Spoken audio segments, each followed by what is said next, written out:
today to break down what has happened in round 1 of the playoffs for you.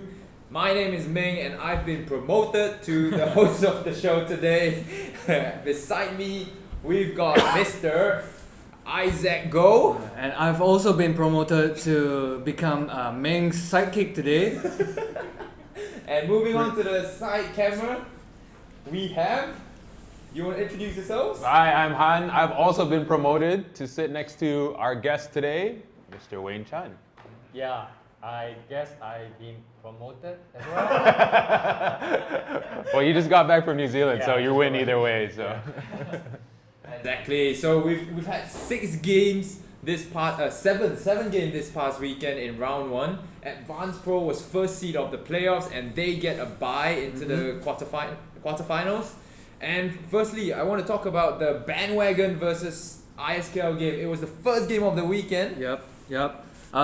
Before that, I think going on into this knockout stage already, everybody has seemed to understand how and why this knockout stage seems so important, and therefore they have been playing at their peak. I'm so surprised that some teams they finally step out of their comfort zone. They started playing like we've never seen before in their first few games. Exactly. Teams like Atlas Ballers, AVA, Twin Towers. There are so many teams that gave us such a good game this past weekend, and boy, it was awesome. I think it's another thing to say that the attendance has been phenomenal from the players. But let's go into the bandwagon Atlas Ballers game. The score was really close, 65-63. ISKL almost causing an upset in the first game of the weekend.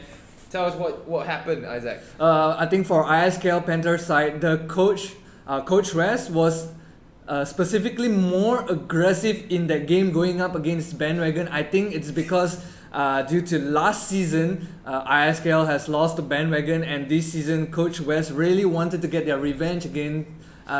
And it's because of they are already in the knockout stage, right? So all the more reason to put every effort, put every detail into this game, but still it was not enough as Bandwagon prevails in this win again. For the second time. And it came from unexpected sources, I would say. Rezhan, what do you think? What do you think happened? Oh, that was, we said it from even after the first time out in the first quarter. We said this was a really fun game. They had their crowd with them. Both teams were fighting really hard. We had a really bad third quarter. They started really strong. They were hitting a lot of shots, and we were lucky to have the lead in the second quarter. But the third quarter, we sort of fell apart. And there was a time when we thought it was getting away from us, but we took a timeout. We really came together, and that was kind of our last call in the timeout to kind of we instead of every time we out of the timeout we say defense. This time we said together because we know we needed to do that in the last kind of push. So we had a few lucky breaks. We got some 50-50 balls, and Shane hit a huge shot to give us a lead with about 20 seconds left. Speaking of Shane hitting that huge 3-pointer, was it part of the play? The play was actually a Warrior set that we always run, and it was actually for me because I had hit one shot. So for me, if I hit one shot, it's already heat check time. But the play got broken up. They overplayed the high post pass, so everyone was scrambling. But somehow Rowan found Shane in the corner, and he just hit a huge 3 after missing pretty much every shot he'd taken the whole game. So yeah. Exactly, and I don't know, Wayne, you guys ex-UM played against Bandwagon before. Was there anything that you noticed about those, any key players or any plays? Definitely. Bandwagon is a team of experienced players. Rowan has been playing competition for so many years. Edmund, Shane, Aaron, even Hans, these guys have been playing competitions for so long. So I wouldn't be surprised at the last game versus ISKL. They prevail. At the end of the day, it's all down to experience. Exactly. It's the same thing. So ISKL also played against Mercenaries and they had a really close game, but it was just lacking that little bit to push them over to get that win, man. And obviously credit to Shane who hit that shot, Edmund who hit few clutch buckets for Bandwagon as well, and a good game overall. Let's move on next. Sunway KLTT. Very fast-paced game. Oh really? I really thought that this was the closest game KLTT could have gotten going up against a 4th seed team. Yeah, it was really good, but still they were lacking a couple of guys. Although Crazy Shota was there, he gave the energy, but still it wasn't. It wasn't enough. Yeah, right? it wasn't and enough. this was the last game for Taka as well, so we wanted a win for them, but then unfortunately not. Merit Farm PhD, 3rd game of the weekend, blow up for Merit Farm. What happened, Isaac? I think PhD knew that without their core players, Chuan wasn't in the game. Julian wasn't in the game, so I guess they've kind of known like how to say, okay, they can't win this one without their 2 core players, so they decided to just go out there, have fun, just play the best in their last game, and hopefully to come back stronger next season. Yeah, I mean it was weird considering it's playoff win or go time, and they're missing their 2 key players, man. Last game of Saturday was Tap It Out versus Young Thunders, another blowout, 110 to 62. Tap It Out only had 5 players on the bench. But 6 actually. 6 players, right. but still managed to 7, defeat Young Thunders.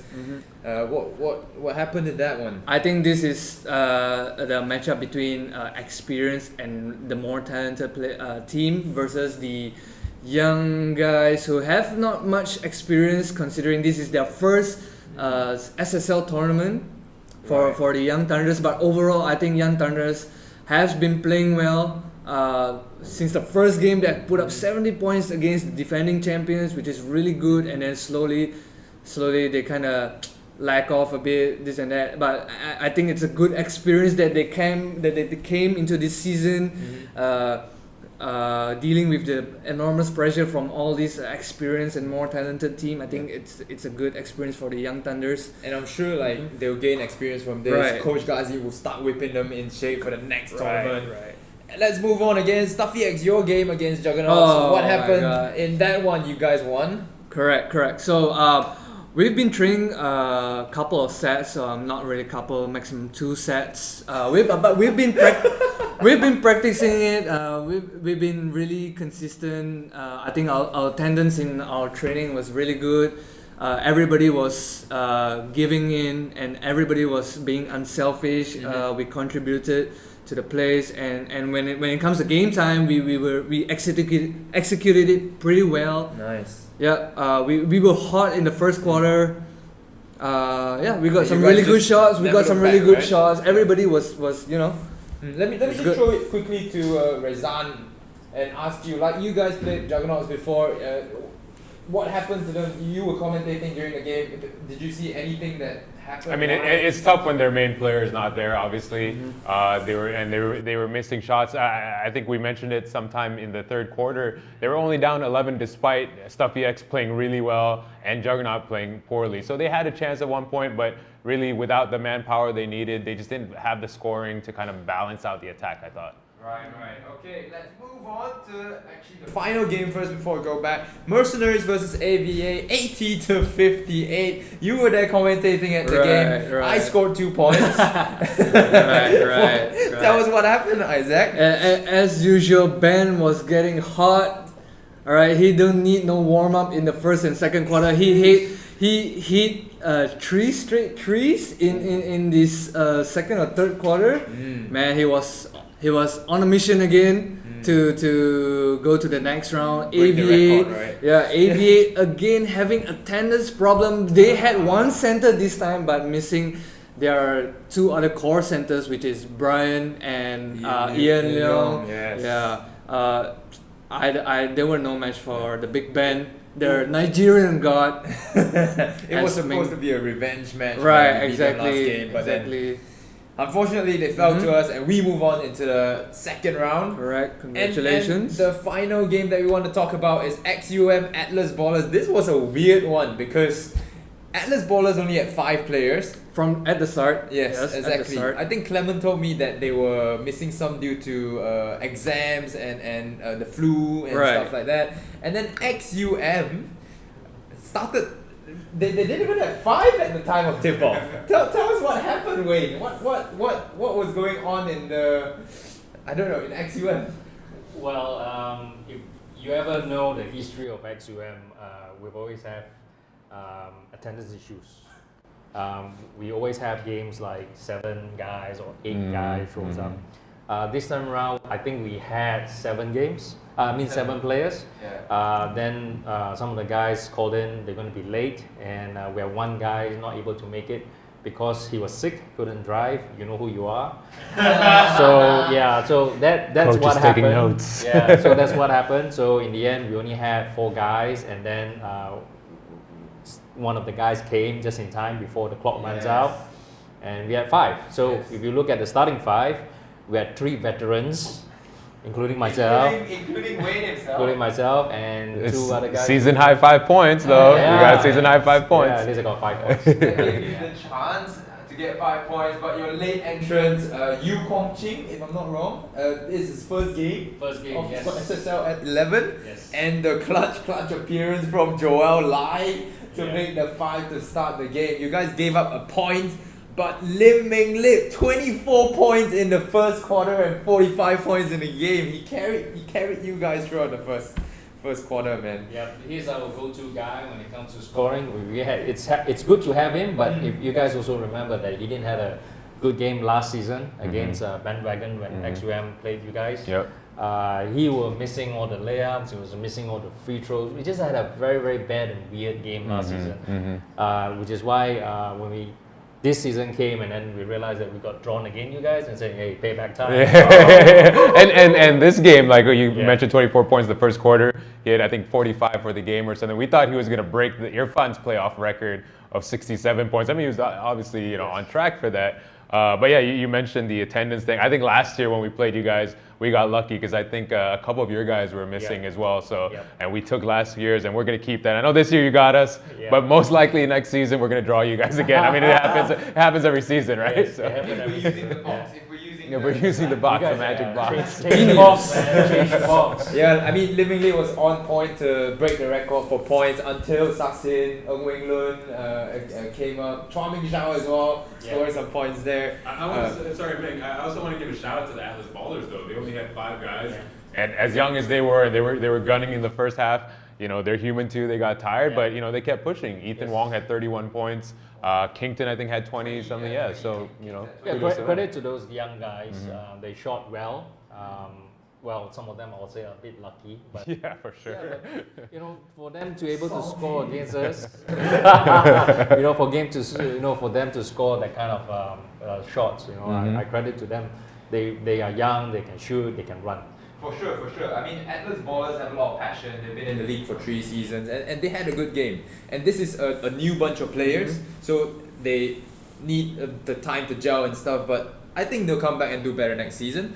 And that brings us to XUM. XUM has been very successful with your plays as well. You guys have been how would you say a big part of that success is their inbounds play, because they have just a staple when it comes to the inbounds play, the baseline inbound that it just can't be stopped. Right? It works every single time. Why? Because the diversion is so strong.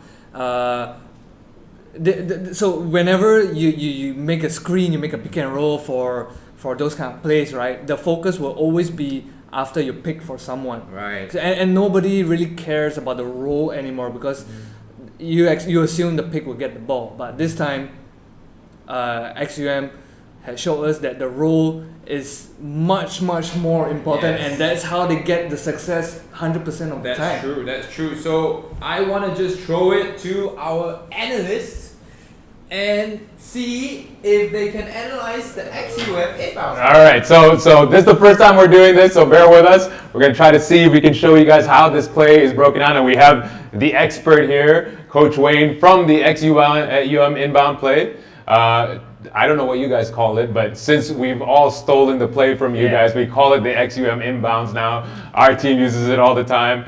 These guys did a good job of introducing it. It's basically a cross-screen for each for the bigs. So what we're gonna do is we're gonna play through a couple examples. Can I get your opinion about what we did right or wrong, or what you guys did right or wrong? So the first example is actually you guys running it. It's Simon Wooters. He's starting at the top of the half circle, and he'll go screen across to Irfan. So we're gonna take a look at that.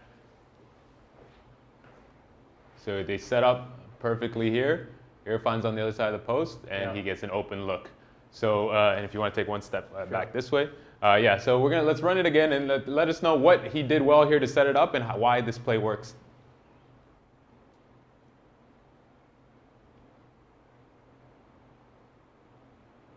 And there's the basket. So what do you think? Well, it's our classic play, number one. So it's a big guy standing in the middle. You go and set the screen for the guys on the outside, and then wait for the guy to pass first before you roll. So you don't want to rush it. You want to take your time. So that's the key thing, is taking your time to setting this good screen, waiting for your teammate to roll to go, and then you roll on the same spot, to get the basket. Yeah, definitely. That patience is really important in the setup and also as you screen across. By the way, guys, if you're watching this, you're getting the insider tip right now from Wayne. I think his team might kill him for letting us in on all this. But we have another example. Here's another one. I believe it is Bandwagon running it. Here they haven't set up too well as far as the start, but it still kind of works because there's a miscommunication on defense when that screen happens. So take a look and let us know what you think on this execution. So this is Shane and Rowan running it, and Rowan does a good job of making something of the play. Well, the thing is, not every single time that screen will work, right? So you got to improvise all the time. So a lot of time when you see someone who's open, the passer who has the ball got to look for the open man. That's it. So improvise. Play one doesn't work. Look for who's the open man, give it to him. Right. And you mentioned play one. Play one being basically the guy that said the screen will be open. The second option being the guy who curls off of it. There's also a lob play that we'll look at later on as well. This next example is a great example of option one being done really well. So I think we have Rowan here setting the screen, but no pass. No pass. So tell us about this. What happened? Why would there be a no pass in this situation? Well, I think it's the passer's fault because he didn't look at it. We always tell our guys, you got to look for the guy who's open first. The guy with the screen, that will be the first option. And then if you don't have that, then you look at the next guy who's going to be cutting in to see that guy. But in this case, the passer didn't look for the first option. So that's right. Got to go through each iteration. Got to have the right passer. Shane, remember that. We've run this 3 seasons now. I don't know why we can't run it properly. So that was from Bandwagon. Next one, XUM is defending here. And of course, you guys are the pros of this play. And watch what happens. Sasson basically baits the passer into the pass. He knows exactly what's going to happen. It's your play. So exactly. So I mean, we are basically the creator of the play, right? So a lot of teams has played against us, and they know how we play. So for us, obviously, when you guys run our play, we definitely know how to defend you guys, right? So you guys got to try something else, do some variations into it. So keep us guessing. And maybe we need to not call it XUM as well. That's what we call it when we run it. Here's again, you guys are the creator of this. This example is actually Coach Core running it with Ming Lip. Executed perfectly, but the pass a little bit early. Again, it boils down to the passer. The passer got to be patient. Even Coach Core, he's the creator of it. Been running it this play for so many years. Sometimes mistakes do happen as well. So be patient on the roll, and you'll get your man. So yeah, you mentioned that. So is he really the creator of this play? Did it come from anywhere else? Because it's a great play. Obviously, everyone loves it. So I think he developed the play. Of course, he has been a lot of variations, a lot of modifications into it as well. At the end of the day, we're happy with this, and we're stuck with this for many years right now. Right. Okay. Next one is basically what not to do. How not to run this play. Mercenaries also trying to take a note out of the XUM playbook. They don't do a great job. They've just started running it, so maybe no fault of their own, but they set up wrong here. I believe Ben is set up in the wrong spot. Tell us what they've done wrong here. I think the setup was actually correct. You got Ben in the middle and the other guy on the opposite side. The key thing is the guy who's supposed to wait for the screener to come and screen was not waiting. He's just too anxious to get over because I think he wants the ball. So before Ben even set the screen, he already started moving. So you just wait and see. Before Ben even gets there, he already started to move. Yeah. So Ben did have a nice position to screen the goal because the other opponent already started to move as well. That's right, and then that prevents him from being able to seal the defender, as well as also like we said earlier, you got to have the right passer as well, right? That's So right. maybe too small of a passer in that situation. Yes. The second the other variation, the other option that we get out of this play is actually a really simple one. And it's actually maybe should be the number one option a lot of times. Yeah. And it makes a difference where the guards are set up for this first one, for this one. So this is actually the lob into the play here. Yeah. So you can see Ming Lip is guarding Rowan. Yeah, I actually anticipate this. I'm like, stop the lob. Luckily, you guys missed the shot. So Yeah. Well, that's what I say. With this setup, we have a lot of variations, a lot of options that we can do. Of course, the play number one, set the screen and roll. We also have this play, which is the lob pass, and then we also have others. We have not run it yet, so you guys keep a lookout. Secrets, yeah. I mean, baseline play is always about creating options, creating space, Right. find the open man, Right. get a good shot, Right. things like that. Yeah, and I think for us, learning from it and trying to run it is everyone has to be on the same page and Yes. has to be set up right off the bat. Otherwise, you have to end up improvising every step, right? Yeah. Very last one is just to look at that same setup of the lob and sort of how to defend it, maybe moving the defender off of the passer. Tell us how that affects the inbound. Yeah, well, actually, to be true, this is not a play. It's not a real set play. But like I said, the key word here is always improvise. So we always want to improvise our play. If play one doesn't work, play two doesn't work, do something different and then catch the opponent off guard, right? And then find the open man, lob it to him. But at the end of the day, look for the open man for the good shot, which is at the end of the day, this play mainly makes a good pass to coach and for an open shot. Awesome. And there you have it, guys. From the horse's mouth, XUM, Coach Wayne. We have made him spill the beans. So thank you for coming in. I know you got to make a move. Right. We'll wrap up the rest of it. And thank Sure. you for joining us. Great, thanks guys, thanks for having me. So back to you, Meng. Perfect. Thank you again, Coach Wayne, for teaching us mercenaries how to do it. I think we ran it this week again, and we failed epically. I tried to get the ball. I went to screen for Ben, and then I want to get the ball. Right. But I think the key to those kind of plays is just the small little details that you guys have to do, like what Coach Wayne has mentioned. That's true. The roller, the guy that's ready to receive the screen, he has to be patient. He has to wait for the screen to be there first, then only he gets, and then he receives the screen. So if it happens at the same time, then the XGM play will not work. exactly, what Coach and Wayne it's said. like the positioning of the players, like where they Right. stand to start, and then where they screen, and then how you get the ball. That's how to move after that, and it's just a lot of things together that you have to know properly. And now we move on. So we've talked about the winners already. Now let's talk about the quarterfinals. So we've got 8 teams moving into quarterfinals. The first match will be Advanced Pro versus Bandwagon, if I'm not wrong. Advanced Pro versus Bandwagon. Right, and this is gonna be a good matchup because they have never go up against each other before. Not even in the regular season, I believe. Not even the regular season. They have never faced each other before. So it's gonna be very, very interesting as predictions and expectations are gonna be flying all over here and there. man. Who's gonna gut Kot Sung Ping? Who's gonna gut Kon Suk Ping's offside run on the last play against Stuffy X? Who's gonna be there? And yeah, I think strength wise, both of them are pretty equal. I think it's a matter of who executes better plays. That's true. compared That's to true. Advanced Pro. I mean, experience. If you compare experience between the two teams, they both have similar players as well.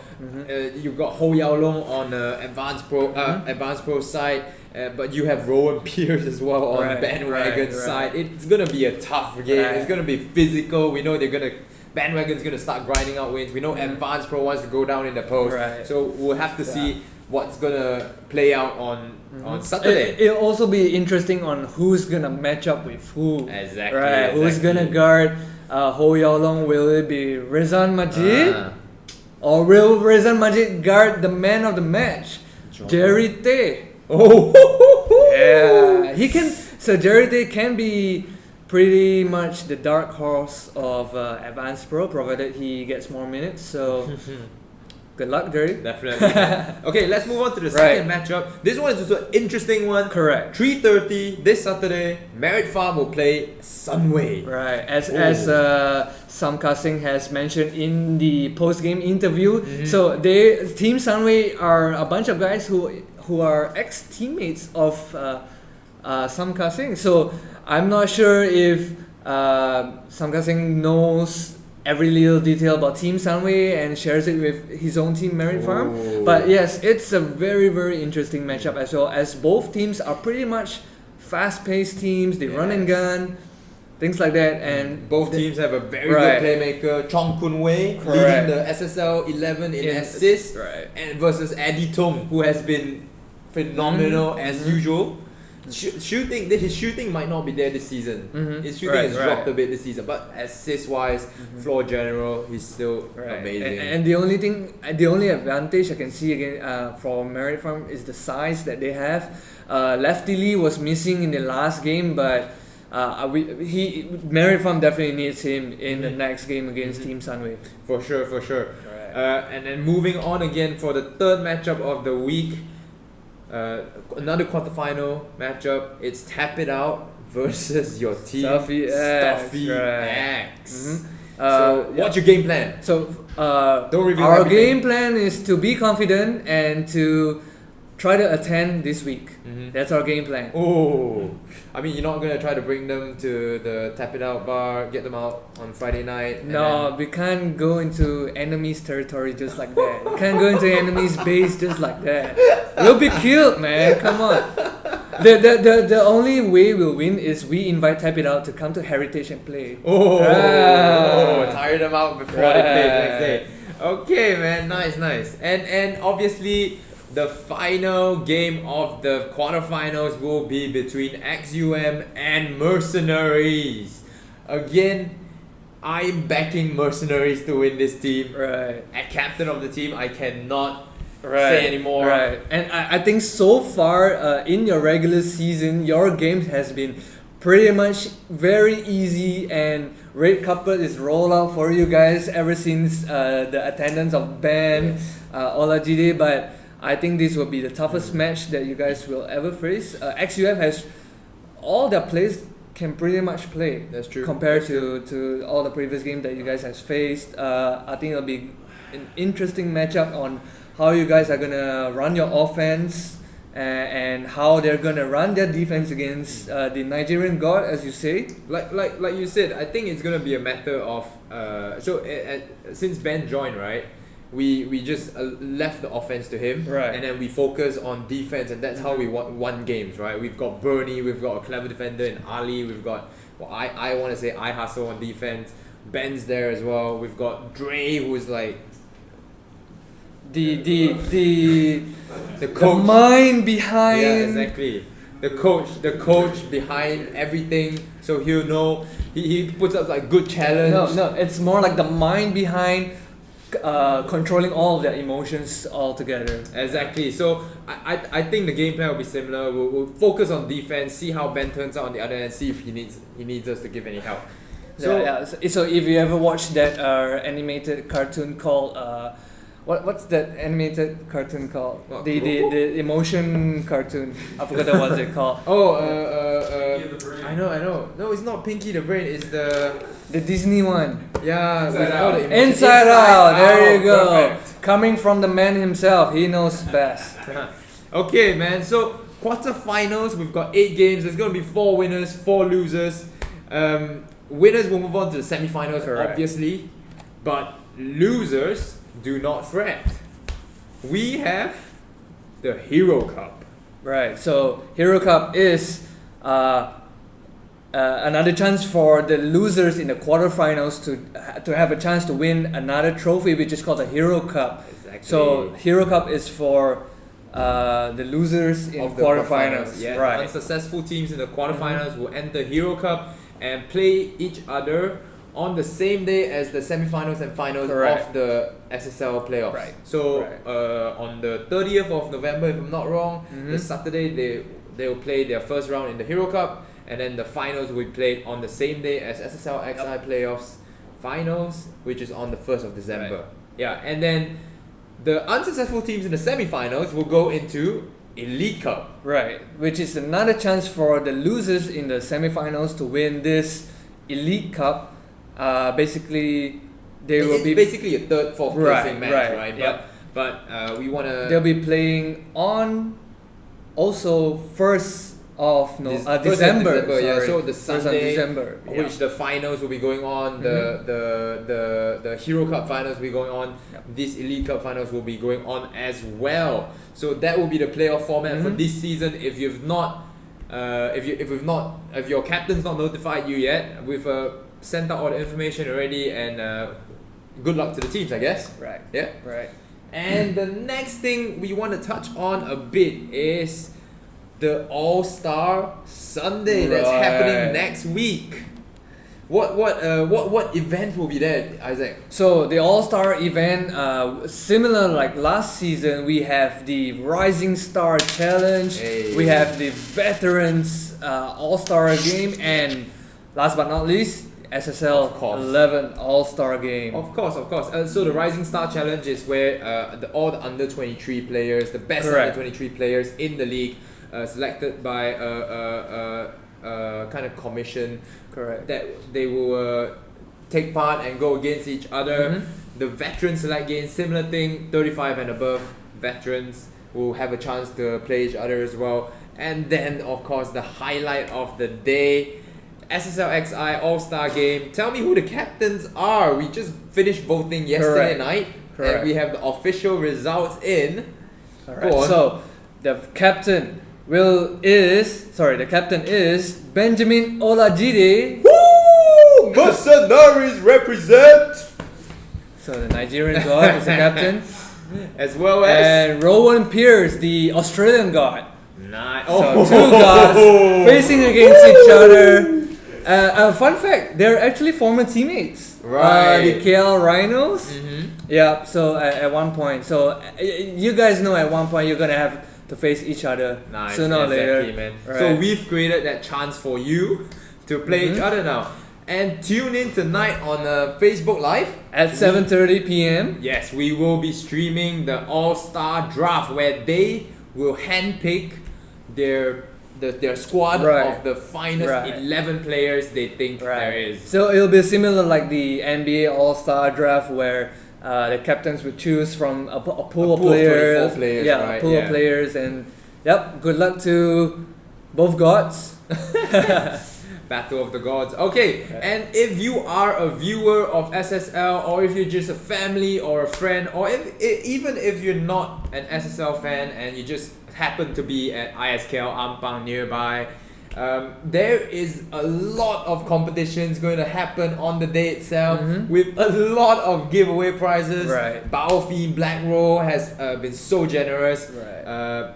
We have Leaning leaning vouchers as well to be won the whole day. Right. Huddle app for you to download to follow SSL action. Right. I mean, it sounds like a great day to me. Right, I'm gonna right. be there. I'm gonna be commentating on the game. You have to be there.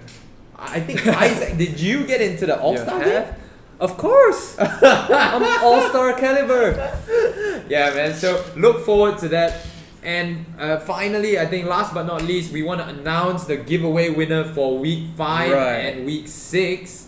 And Who is the winner, Meng? I mean, wait, let's tell them the question first. Okay, so sure. The question was a very open-ended one. It was basically, who is your favorite player in SSL, and why is he or she your favorite player? I'm not gonna.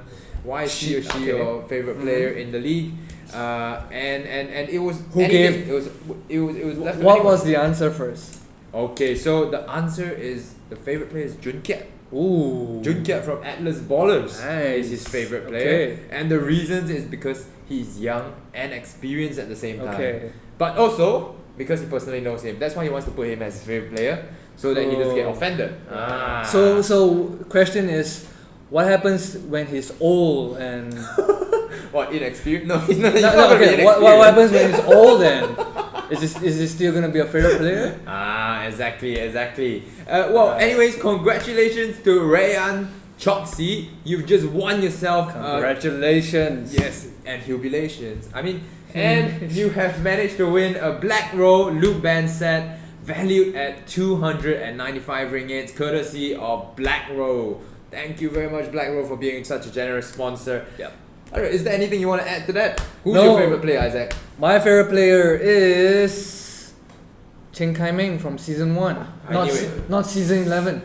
I knew it. You had a crush on me ever since season 1. That's why you joined StatSports League. And with that, on that note, I think it's time to say bye-bye. Alright, yeah. We'll see you in this weekend's quarterfinals. Yes, quarterfinal games and All-Star Sunday. Stay tuned to the SSL channel for more of Inside SSL and of course Wednesdays. Stay tuned and goodbye.